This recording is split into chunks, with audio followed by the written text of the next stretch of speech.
Imagine the crack of dawn over the rugged hills of Assam, India.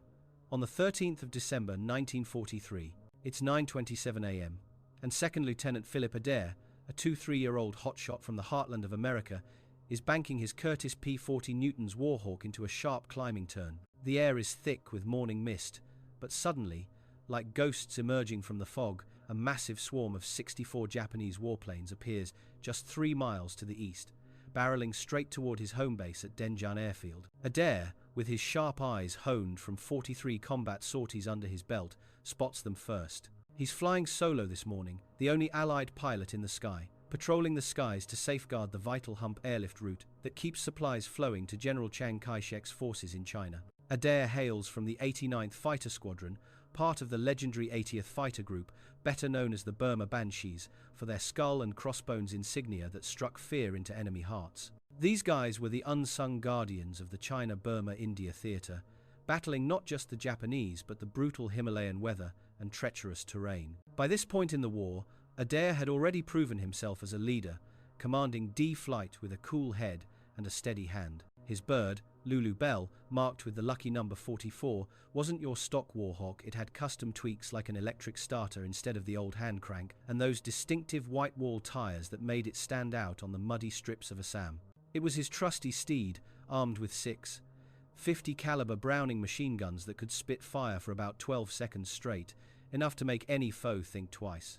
But the odds stacking up that day were straight out of a nightmare. In the 8 weeks leading up to this, Japanese raids had hammered Allied airfields across northeast India, wiping out 47 precious transport planes on the ground and claiming 112 lives. Denjan was a sitting duck, packed with 14 C-47 Dakotas loaded to the gills with ammo, food, and medical gear destined for the front lines in China. There was a field hospital on site, tending to 63 wounded GIs, and fuel depots holding enough avgas to keep the Hump operations humming for 11 solid days. If those bombers got through unchallenged, it wouldn't just be a bad day, it'd cripple the entire Allied supply chain over the world's highest mountains for weeks, maybe months. Intelligence briefs painted a grim picture. Similar raids in Burma had nailed undefended targets with 90% accuracy, turning bases into craters. Adair glances at his fuel gauge, full internal tanks, 180 gallons, good for about 90 minutes at combat throttle. The enemy formation is cruising at 240 miles per hour, 3,000 feet below him. 24 Mitsubishi Ki-21 Sally bombers in tight V groups, flanked by around 40 Nakajima Ki-43 Oscar fighters stacked in protective layers above and below. These Oscars were nimble devils, outturning anything the Americans had, but Adair's P-40 had raw speed on its side. The nearest friendly fighters?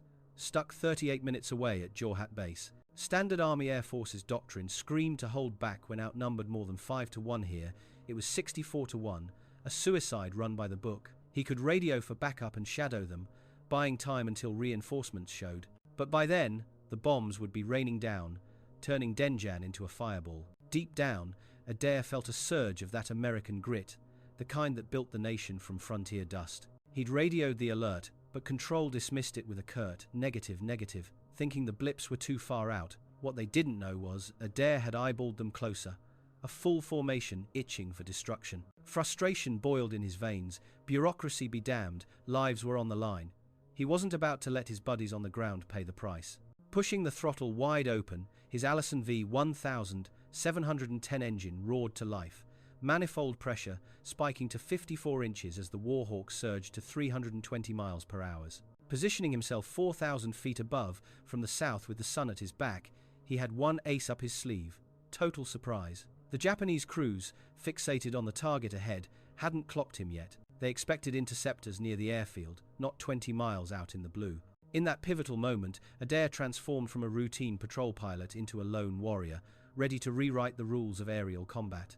Could one man in an obsolete fighter turn the tide against an armada? The stage was set for an epic showdown that would echo through the annals of World War II heroism. With his heart pounding like a war drum, Adair locked eyes on the distant specks that were quickly turning into a deadly armada. He double-checked his gauges one last time, full tanks holding 180 gallons of high-octane fuel, enough for roughly 90 minutes of high-stakes dogfighting at full combat power. No room for error here. Every drop counted in this remote corner of the world, where resupply lines stretched thin over enemy-held jungles. The Japanese force was closing fast at 240 miles per hour, a well-oiled machine of destruction. The 24 Sally bombers arranged in precise V-shaped echelons of 3, perfect for unleashing their payloads with devastating accuracy, while the 40 Oscar escorts hovered in stacked formations, ready to pounce on any threat from above or below. Adair knew the playbook inside out. Those Oscars were lightweight acrobats, powered by 1,150 horsepower Nakajima Ki-115 engines that let them twist and turn tighter than a rattlesnake, hitting 329 miles per hour at altitude, with those infamous butterfly flaps that bled speed without stalling. In contrast, his P-40 Newtons packed a punch with its Allison V171081 liquid-cooled beast, cranking out 1,240 horsepower at 3,000 revolutions per minute for a blistering 378 miles per hour, dash below 12,000 feet. But raw specs weren't the game tactics were. Doctrine drilled into every Army Air Force's pilot: never slug it out in a turning brawl with an Oscar, hit hard, zoom away, and reset. And against bombers like the Sally's outdated relics from 1936 with no armor, no self-sealing tanks, but still lugging 2,200 pounds of bombs, each disruption was key. Break their tight formations, shatter their bombing runs, and force them to scatter like leaves in a gale. At first glance through his gun sight, Adair thought it was just a handful, maybe 4 bandits probing the edges. But as the haze cleared, the truth hit like a gut punch. A full-scale raid, bombers in echelon right, fighters weaving protective webs. His radio crackled with urgency as he called it in, painting the picture for control back at base. But the response? A flat negative. They weren't buying it, figuring the radar blips were too distant or maybe even friendly. Rage flickered in Adair's chest. How many times had desk jockeys second-guessed the guys in the hot seat? Lives hung in the balance, and he wasn't about to let red tape doom his comrades. This was personal now. Dengen wasn't just a dot on a map, it was home to the men he'd flown with, the wounded fighting for another day, the transports that kept the war effort alive. Shoving aside the frustration, Adair cranked his strategy on the fly. He'd strike the lead bomber group first, ignoring the fighter swarm until they forced his hand. Disrupt the head of the snake, and the body would coil in chaos. Rolling inverted for a steep dive from their 7 o'clock high, he built speed like a thunderbolt 360 miles per hour, then pushing 380 as the Allison screamed at max manifold pressure. The range closed in a blur, 800 yards, and still no sign they'd spotted him. Surprise was his equalizer, the sun blinding any lookout glancing south. At 800 yards out, he squeezed the trigger. The 50 seconds thundered to life, tracers arcing like fiery arrows straight into the lead Sally's left wing. Fabric shredded, metal sparked, and the port engine belched orange flames and thick black smoke. The V formation shattered bombers veering left and right in panic, their precision bombing windows slammed shut. Pulling up under crushing 7Gs that pinned him to his seat, Adair rolled right to evade the inevitable counterpunch. And there it came, 40 Oscars peeling off in waves, diving like hawks on prey. In the last 6 months alone, these agile killers had claimed 63 Allied fighters over Burma and India, exploiting every turn to their advantage. Adair's ammo counter ticked down 800 rounds left across the guns, good for maybe 6 more bursts if he conserved. Behind the fighter screen, the Sallies were already scrambling to regroup, 3 clusters of 6 trying to knit back into their deadly Vs. He had maybe 90 seconds before they hit release altitude over Denjan, just 19 miles out now. No time to waste. Adair firewalled the throttle again, diving toward the bombers at 405 miles per hour, a speed the Oscars couldn't match in a straight plunge. He blew past 8 pursuers, leveling out at bomber height and lining up the right-hand Sally group. At 300 yards, he fired again, tracers converging on the lead bird's right engine. The Mitsubishi Ki-101 radial erupted in a fireball, the bomber rolling right in a death spiral as debris trailed behind. Its wingman swerved to dodge, and Adair snapped a skid left, pumping rounds into another Sally's fragile fuselage. No hits this time, but the formation buckled further, bombers scattering like spooked cattle. The Oscars were closing fast, now 12 of them this round, hungry for payback. Adair's fuel rid 162 gallons, ammo at 650 rounds. The bombers were 17 miles from target, still a lethal threat if they reformed. But his engine was starting to protest, coolant temp climbing to 230 degrees Fahrenheit against a normal 210. At full combat power for 11 minutes straight, the liquid-cooled system was pushing its limits, designed for only 20 minutes max before things went south. Options flashed through his mind: throttle back to cool it, bug out and save the plane, or press on and risk a blowout over enemy turf. With Dengen's fate in the balance, there was no real choice. He kept the power pegged, diving into the fray once more. Two Oscars barreled straight at him in a head-on pass, closing at over 600 miles per hour combined. Adair caught the glint of their muzzle flashes at 500 yards, 7.7 millimeters, tracers zipping toward his cockpit like angry hornets. No flinching, he fired back, his heavier 50 cal slugs packing the punch to reach farther and hit harder.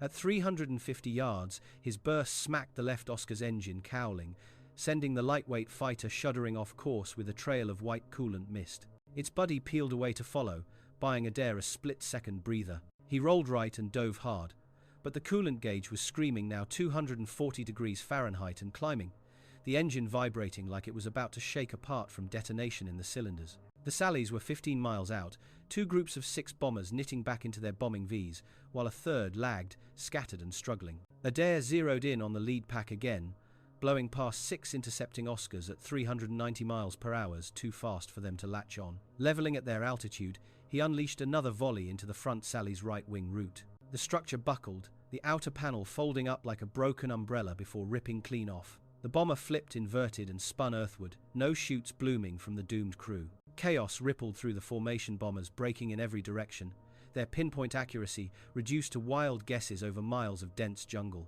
But victory came at a steep price. 8 Oscars swarmed from above, catching Adair off guard in his pull-up. He rolled left too late, 7.7 millimeters rounds stitched across his right wing, ripping fabric and buckling metal. One slug severed his right aileron control rod, turning the response sluggish. He'd need extra muscle on the stick just to stay level.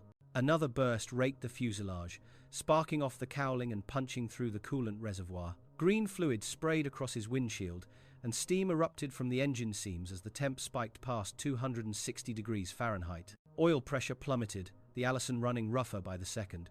Adair chopped the throttle to starve the growing fire, dropping RPM from 3,000 to 2,400, not enough to climb, barely holding altitude. Descent kicked in at 1,000 feet per minute, then 1,500. The Oscars circled overhead like vultures, patient for the kill. Then flames licked from the cowling, the predictable nightmare of a liquid-cooled engine blaze, coolant igniting first, flames racing forward toward the fuel lines. 30 seconds tops before a mid-air explosion. Bailout doctrine said shut it down and jump, but at 8,000 feet over Japanese-patrolled jungle, 12 miles from friendly lines, no dice. Adair leaned the mixture to idle cutoff for 3 heart-pounding seconds, choking the fire's fuel. It dimmed. He shoved the lever forward, and the engine coughed back to life at 60% power, limping, but alive. The bombers were fracturing, individual Sallies veering southeast toward Burma, their raid crumbling 13 miles short of Denjan. Adair had done it. The airfield was spared. No bombs turning those C-47 seconds and hospital tents into infernos. But survival was far from guaranteed. He wheeled southwest toward Naguli Base, 43 miles off, maybe 15 minutes if the engine held. 6 Oscars tailed him, closing as his speed sagged. At 7,000 feet, oil pressure hit rock bottom zero. Without it, the crankshaft and rods were grinding metal on metal, heat building to seizure. The prop wobbled unevenly, airspeed dipping to 180 miles per hour, stall lurking at 120. One Oscar pulled alongside, close enough for Adair to lock eyes with the pilot through the canopy. The Japanese aviator gestured down land and surrender, become a POW. Adair stared back, stone-faced, ignoring the taunt. Smoke seeped into the cockpit now, not just from the engine but from fried wiring behind the panel, courtesy of those fuselage hits. His eyes stung, throat burned. He cracked the canopy for fresh air, but the wind blast made it a roaring gale. Speed fell to 160 miles per hour. The Oscars backing off, they figured he was done, no need to waste ammo on a dead man walking. At 6,000 feet, disaster struck harder. The right aileron cable snapped completely, slamming the control to full deflection.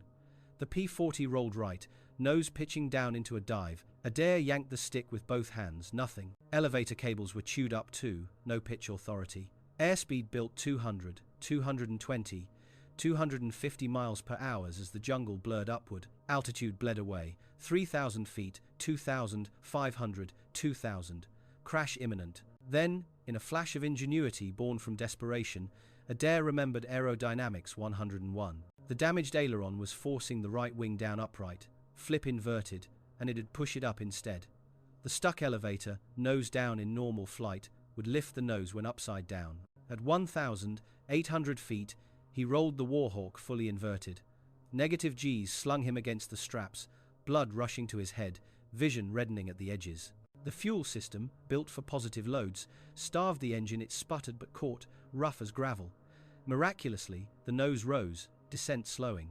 At 1,200 feet, he leveled inverted at 140 miles per hour, even climbing 50 feet per minute. But fuel starvation bit again after 40 seconds. He rolled upright, only to dive once more at 600 feet per minute. The cycle began, invert to climb 200 feet, upright to feed fuel properly, losing 300 inches the process. Flip, gain, flip, lose repeating for 11 grueling minutes, a bizarre aerial ballet defying every flight manual. Those 6 Oscars orbited above, mesmerized by the spectacle. An American fighter, engine ablaze and controls shredded, flipping like a wounded eagle refusing to fall. One dove close to probe, Adair spotted it, rolled inverted for altitude, then snapped upright right at the intruder. The Oscar broke hard, spooked the Yank was either mad or unbreakable. They backed off, peeling east toward Burma, leaving Adair to his tortured climb. His fuel gauge showed 83 gallons. Oil pressure pegged at 0 for 9 minutes. The engine should have grenaded by now. Rods fused to the crank. It ran on sheer momentum, a thin oil film, and maybe a dash of that number 44 luck. Altitude clawed back to 3,000 feet, then 4,000. Naguli shimmered ahead runway, tower, revetment safety, 21 miles out, about 11 minutes if he held together. Coolant temp was off the charts. Needle melted away. Smoke poured. But flames had fizzled, starved by the chaos. Meanwhile, unknown to Adair in the heat of battle, Lieutenant May from his squadron had scrambled late and joined the fray separately. May tagged a straggling sally, sending it down in flames, but took hits himself, his P-40, crippled. He bailed out with severe burns on his face, a testament to the squadron's grit even in Adair's shadow. Back in the cockpit, Adair's ammo was spent. He'd chased a damaged Zero earlier but couldn't fire, the guns clicking empty after his bursts.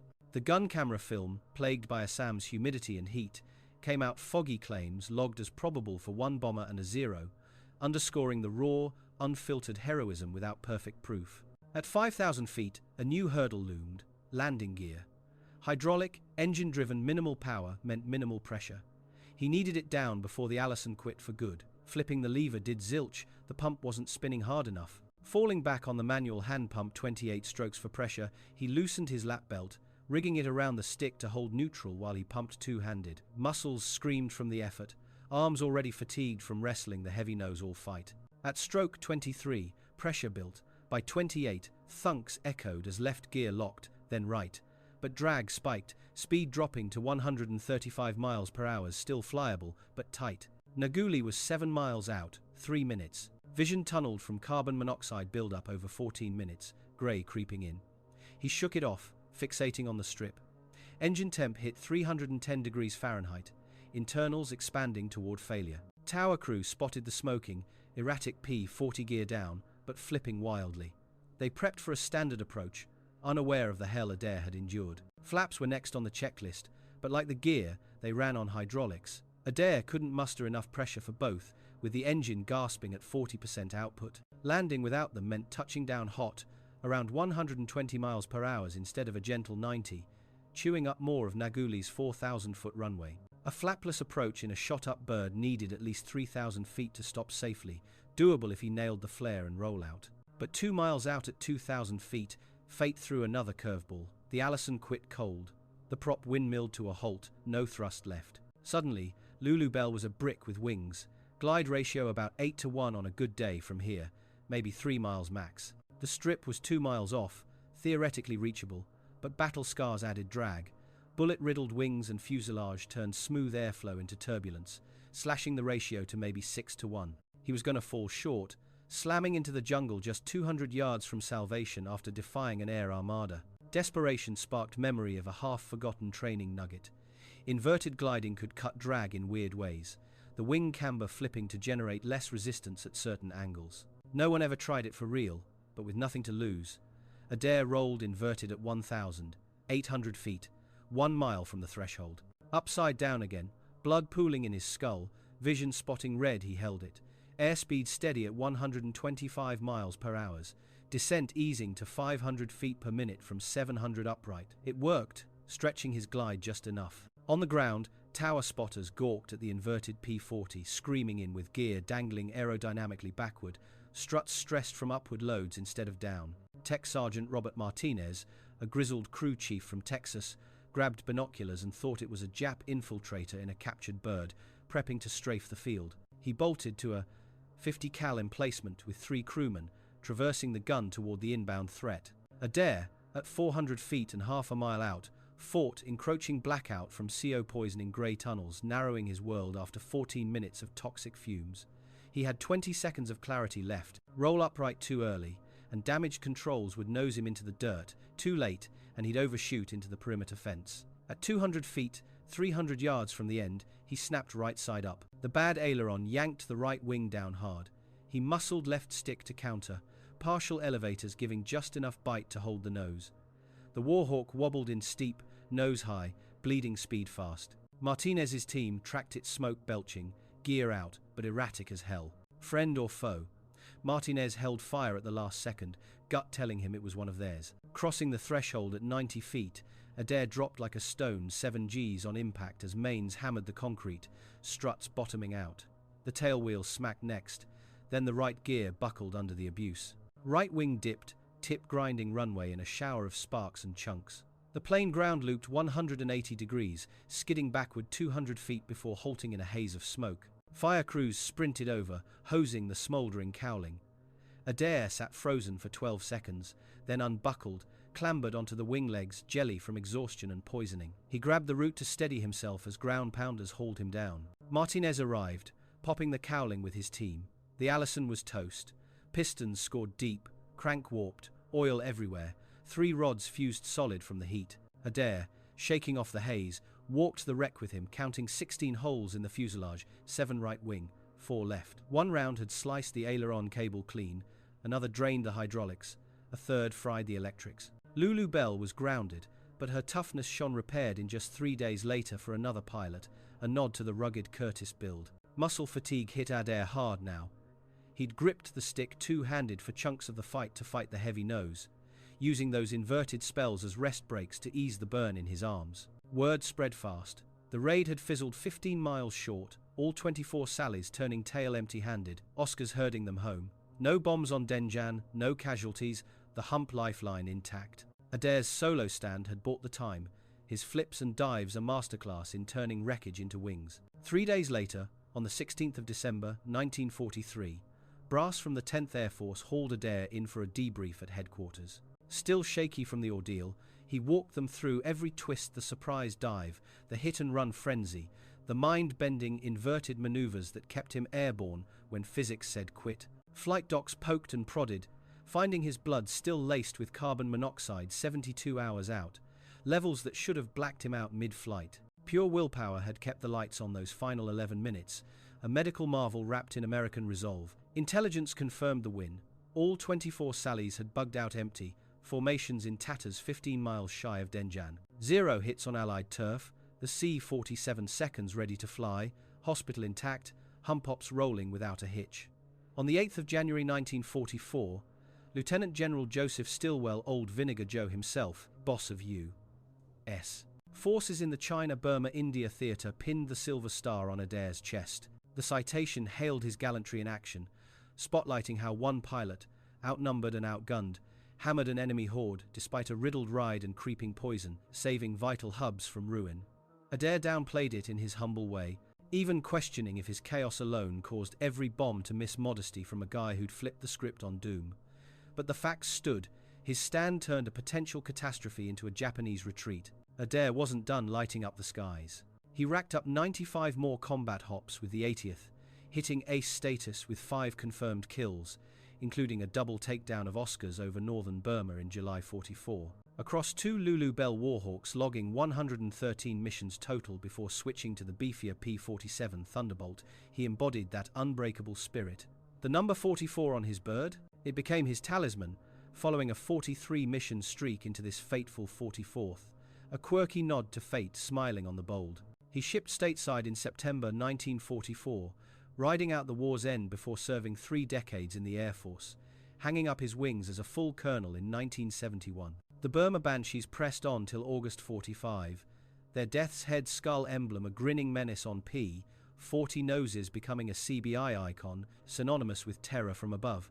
They tallied 413 aerial victories and 147 ground kills at the cost of 63 pilots lost or MIA. The P-40, often dismissed as yesterday's news next to flashier Mustangs and Thunderbolts slower, altitude challenged by 43 standards proved its mettle in hands like Adair's. It wasn't about top speed or ceiling, it was the iron will behind the stick, turning underdogs into legends. The 13th of December 1943 stands as a testament.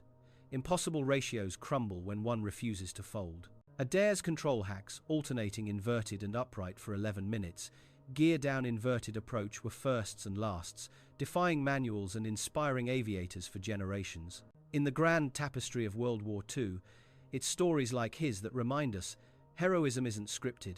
It's forged in the fire of choice, where a lone eagle claws victory from the jaws of defeat. If tales like Philip Adair's remind you of the raw grit that shaped America's greatest generation, give this video a thumbs up to help spread the word about these overlooked World War II warriors. Hit that subscribe button for more deep dives into forgotten battles and the everyday heroes who turned the tide, whether it's CBI theatre, epics, or other fronts where underdogs shone. Don't forget to ring the bell so you catch every upload fresh. Drop a comment below. Where are you tuning in from, and did any of your family serve in the China-Burma-India campaign? Share their stories, we'd love to hear and maybe feature them. Thanks for joining this journey through history.